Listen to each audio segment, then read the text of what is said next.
with me is Jim McCaughan. He's President of Global Asset Management at Principal Financial Group. Jim, thank you so much for coming in the studio. Nice to be here. Good morning to you. In terms of what we're hearing from the rating agencies, are they going to dominate the headlines over the next couple of weeks, if not months?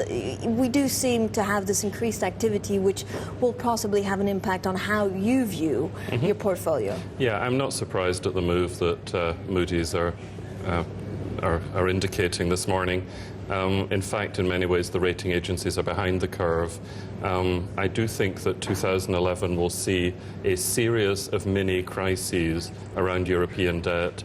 We have not yet got over the Ireland and Greece problems. I think we have Portugal and maybe even Spain that will lead to some crises next year in terms of refinancing. And really this will go on until they work out how to reschedule sovereign debt, because I think that is absolutely essential. But I wonder how much that's having an impact, of course, on equities, because we're seeing this trend. They're still gaining. Yes. We see a lot of M&A out there, and so it's just the currencies that will possibly be affected by this. Yeah, I think that bond investors are going to have to take a haircut on some of these peripheral European debt obligations, both from the banks and from the sovereigns. For equities, paradoxically, the lower euro that we've seen with the recurrent debt crisis has actually been quite good for many of the European manufacturers, and that actually is helping. It's one of the positive impacts on the European economy. Are you changing your portfolio strategy? We're a couple days left until the festive season. What happens in January? How much would you have in your asset classes? Yeah, I think whatever your long-term strategy is, you should be up to weight in equities on a global basis.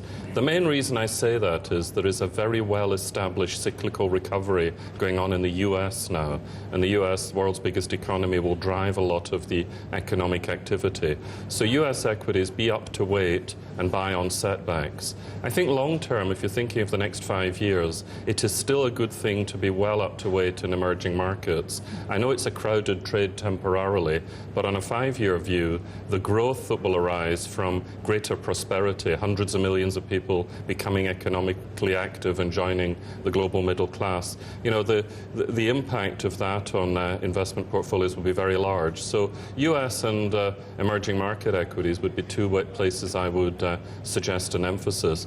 European equities will be fine, but they're not as attractive as those other two areas. What about M&A? Because this is something that we've seen before. It's after a financial crisis, actually, we see this flurry of activity starting again. Yes, and that will continue through 2011 for the next year or two, because economic activity is improving, albeit slowly, which will tend to improve the animal spirits of businesses. They'll be keener to go expanding. And secondly, money remains very cheap. Interest rates are very low, so it's easy to finance acquisitions. And I think it will remain very cheap for the next year. So I would expect to see more like the acquisitions you and Mark were just discussing a few minutes ago.